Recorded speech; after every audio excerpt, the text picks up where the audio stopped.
Today I fucked up by adjusting myself after making some nachos for the game. This happened a few hours ago. I was going to watch the NFL playoffs with my dad, so I decided to make a tray of nachos. He picked up some jalapenos, which I chopped up by hand to top the nachos. I then put the tray in the oven and went in to watch the start of the game. As men tend to do, at some point I reached into my pants to adjust myself. I had washed my hands after cooking, but clearly not well enough, and I immediately feel an incredibly sharp, burning pain. I realize what is going on and turn to my father and say I have made a grave mistake and sprint out of the room. I run up the stairs throwing off my clothes and jump into the shower with my genitals basically on fire. I spend the next 5 minutes or so shooting cold water at my junk until the pain dies down enough for me to once again rejoin humanity. As I'm sure you can imagine, my father had a good laugh at my expense when I explained to him what had happened.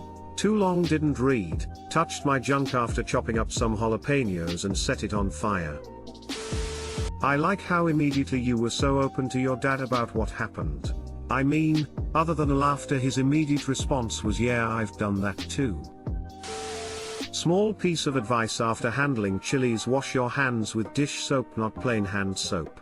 The oil from the chilies doesn't wash off very well with hand soap. Most dish soaps are made to break down oils. Good to know, I will try that in the future. Put your pee-pee in milk next time. I always do that. How often is this happening to you? I made cheese stuffed chicken breasts with chopped chilies for a girl I was seeing about 14 or 15 years ago. I too washed my hands immediately after chopping those peppers. After dinner, her and I, her roommate and roommate's BF, are all in the living room watching a movie. We were together under a blanket and of course some petting began. I slid my fingers in her panties and rubbed her clit for a while before sneakily sliding a finger in her. About 30 seconds later she swatted my hand away, and ran to the bathroom. It turns out I hadn't properly washed the capsaicin from under my fingernails.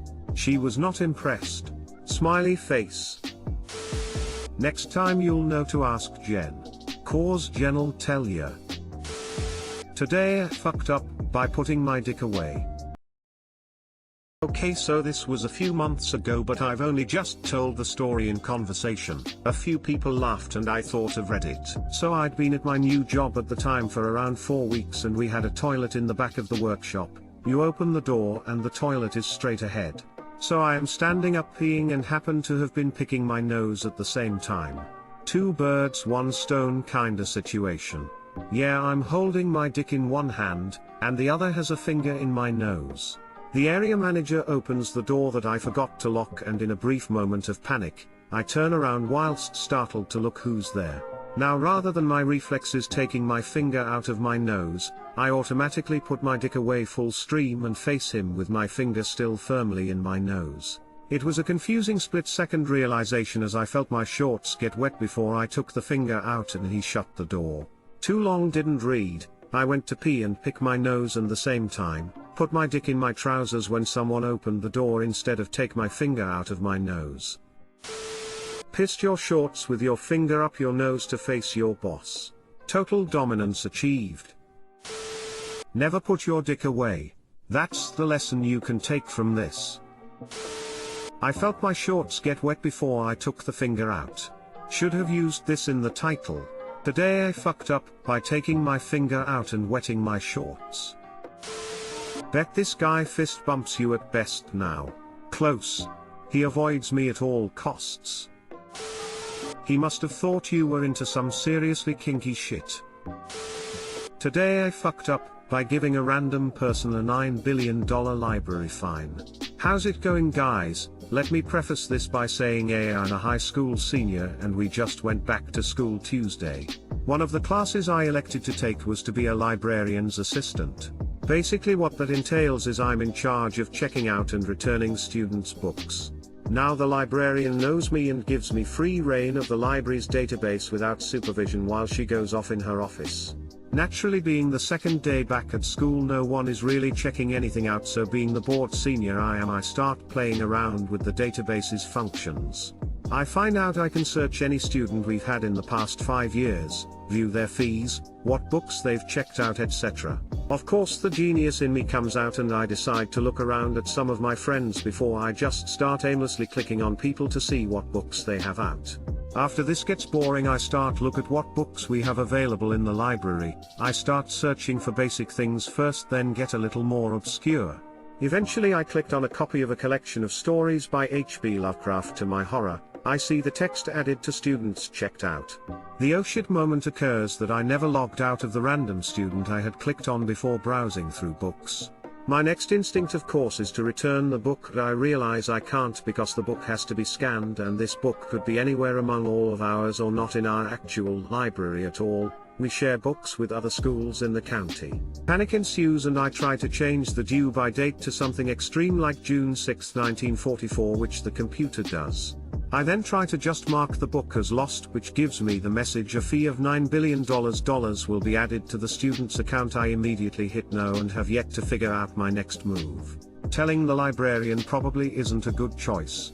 Too long didn't read. I'm a bored HS senior with access to a list of every person in my HS and the ability to add or delete fees at my leisure. Update: I managed to return the book.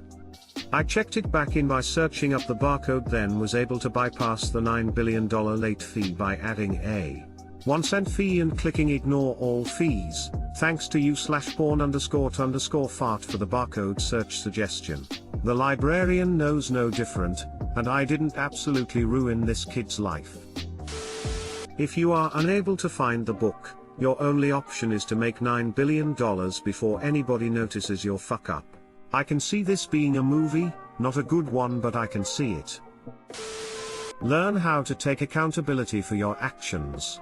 I'd rather have someone who can step up and admit his or her mistakes than someone who runs away. You can make mistakes, it's okay. That's how you learn. Worst case scenario, maybe you get fired or she'll give you a dirty look. Take a big sigh but recognize that you're honest and will work to fix the mistake.